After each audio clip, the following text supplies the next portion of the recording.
Hi, everybody. This is Andy Couturier with theopening.org with another one of our 5-minute writing tips. Today, we're going to talk about the problem of who am I to write this book? Why would anyone want to read about what I've gone through? This is a fear, a neurosis perhaps, that attacks a lot of people in their writing. And I want to give you some pointers today that perhaps can help you.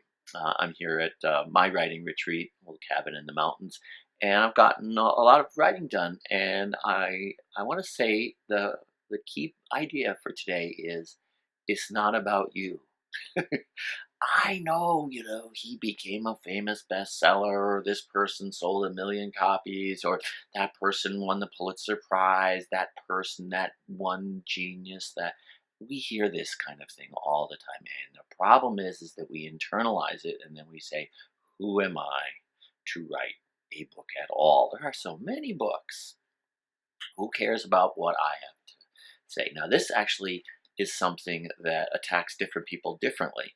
But actually, a level of humility is great because you don't end up too arrogant in your book.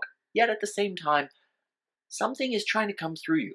A lot of people have no motivation at all to write anything, but something is trying to come through you. This is what I believe.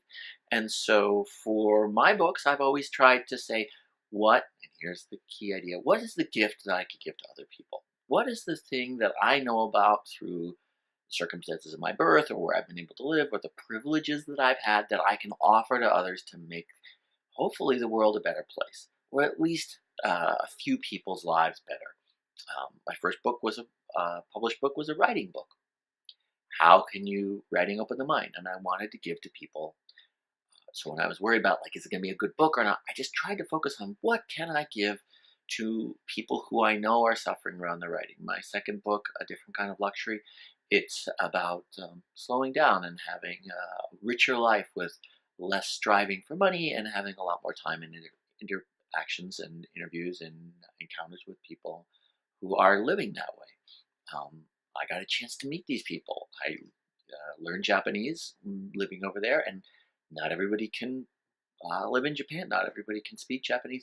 I was able to give to other people. So instead of focusing on I am going to be famous or how much money this book was good or whether the critics are going to tear it apart or who am I focused on what it was that I might be able to offer other people. And that became a motivation. Another perspective to take on it is that someone gave birth to you, your mother, um, her grandmother, your fathers, grandfathers.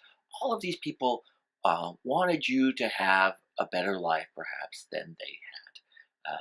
If all went as it should. And I know it always does. It doesn't always. But how can we honor the sacrifices that they went through so that we could, say, have the time to write a book or have the time to just not to struggle for every single bite to eat?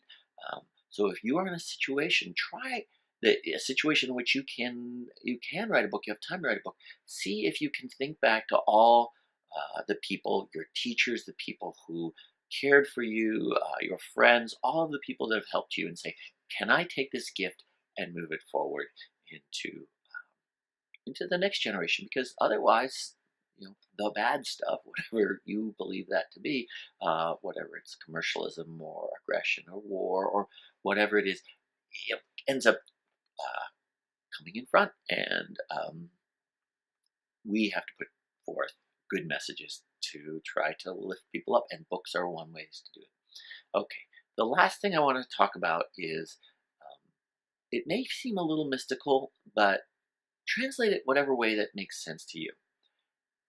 Imagine that a topic or that a story or that a theme has chosen you and is trying to express itself. That's why you're thinking about it all the time. That's why you buy a lot of books about it.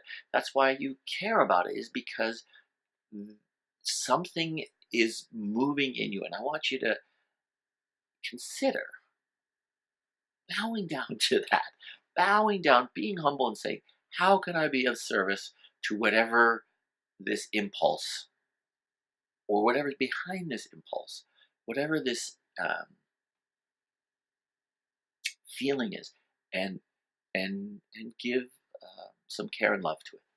Okay, we're out of our 5 minutes. There's a lot more at theopening.org, and we'll see you next time. Bye bye.